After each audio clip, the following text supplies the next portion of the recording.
For a short while, way back in the second half of 2019, Hydro Flask was all the rage. They were everywhere. Everyone wanted one, and Google searches were up 400%. But the hipster parade has moved on since, which thankfully makes it easier for us to see if there was anything behind all that hype.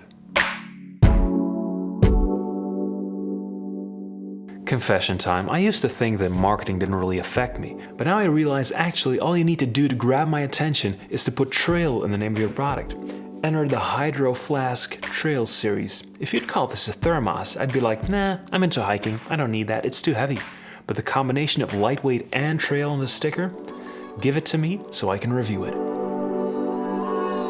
Hydro Flask's lineup is actually pretty simple. They make eco-friendly insulated bottles that keep your drinks hot or cold for longer.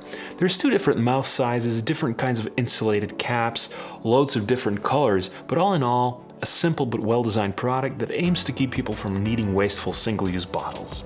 The Trail Series is a recent addition to the lineup and promises the same insulating performance at 25% less weight. Okay, about that weight, let's compare it to some typical water bottles you might consider for trail use. In a weight contest against the ultralight standard disposable water bottle, no surprises. The Hydro Flask is 10 times heavier. However, not everyone is okay with disposable water bottles, and once you start looking at reusable bottles, well, then it's a bit more nuanced. This is one of the most popular water bottle designs on Amazon, and it weighs in at 186 grams. So that's still 30% lighter than a Hydro Flask. However, it's plastic, it's not insulated, and I also doubt that the cap would handle hot liquids very well. So for a fairer comparison, let's look at this one. Stainless steel, vacuum insulated, with a great seal. And I guess this is where the Hydro Flask earns its trail moniker, because even though it holds more liquid, the Hydro Flask is actually 34% lighter than the Contigo. So thumbs up for the weight reduction. But that does beg the question, given that it's lighter, does it insulate quite as well as a more traditional travel mug or vacuum flask? Let's do a couple of tests, comparing it to the Contigo, because that happens to be what I have lying around, but also because it's a very well-reviewed product in its own right. However, I'd like to add one more contender, the GSI Fairshare II, especially for those of you who want to keep things hot on the trail, because on occasion you may also want to keep food warm, and in that case, this is arguably a more versatile system.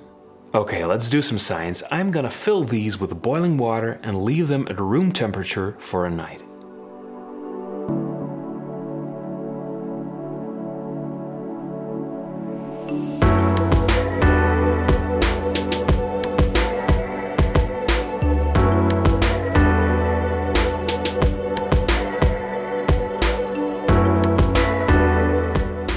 Okay, 13 hours later, let's see what has become of our boiling water. The Fairshare mug, right away, it's clear that maybe that wasn't a fair test for this kind of mug. This water is cold, just room temperature. But then the Contigo flask, let's see, it comes in at 34.3 degrees Celsius. That's not very warm, obviously, but most people aren't actually gonna leave coffee overnight.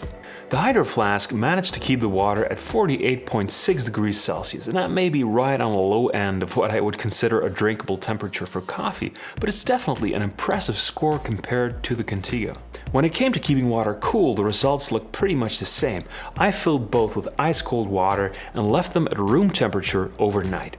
When I came back, the temperature had risen to 10 degrees in the Contigo versus 8.6 degrees in the Hydro Flask. Not a huge difference to be sure, but a solid performance either way. Okay, a couple of downsides before I wrap up. If you plan to use this specifically for coffee, then this smaller, narrow design can be a bit difficult to fill. I usually fill the Contigo with a funnel, but it doesn't work with the Hydro Flask. They do have tumblers that are better suited for coffee, but none in the Trail Series.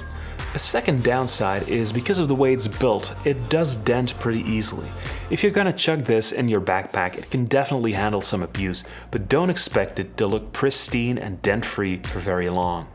Okay, in conclusion, this is a great product. It's lightweight for what it is, it's well insulated, it's leak-proof, it fits well in the hand, and it's eco-friendly. The main downside for me is that I don't know if it makes a lot of sense in an ultralight hiking setup, because you'd really have to need the insulation to justify the weight. But as a lifestyle, holiday, take it anywhere item, highly recommend it.